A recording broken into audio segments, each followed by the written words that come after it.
My people, una well done. My name na Dr. Toyin. Today we go discuss Rhesus Incompatibility.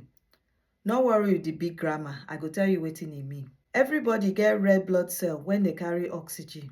And on that red blood cell, e get one protein when they call rhesus factor.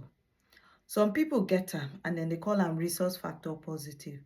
Some people not get am and then be rhesus factor negative.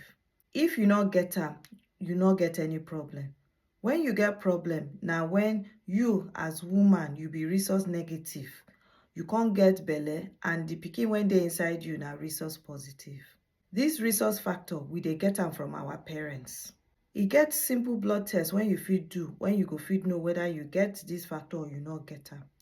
Usually, they do this test when they check blood group. So, for example, if your result na B positive, it means say you be blood group B, rhesus positive.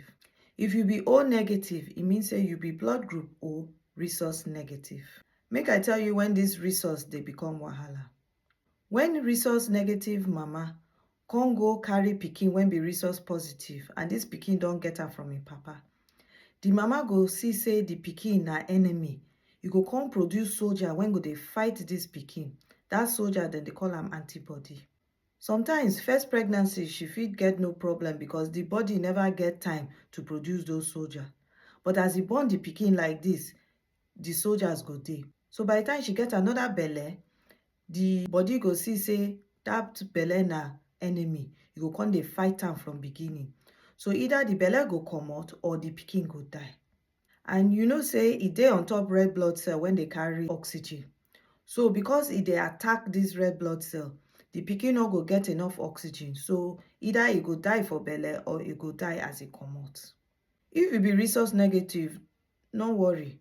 Wetin you fit do be say when you get belle, early in the pregnancy, make you go do blood test, make you know whether you get this rhesus or you not get am. If you not get this rhesus, for 28 weeks and within 72 hours when you born, they go fit do treatment for you when be say your belle go dey okay. I hope say you don't understand wetin be rhesus incompatibility and understand say no be say the woman dey chop the pikin. And until next time, make you smile because e dey healthy. Una bye bye.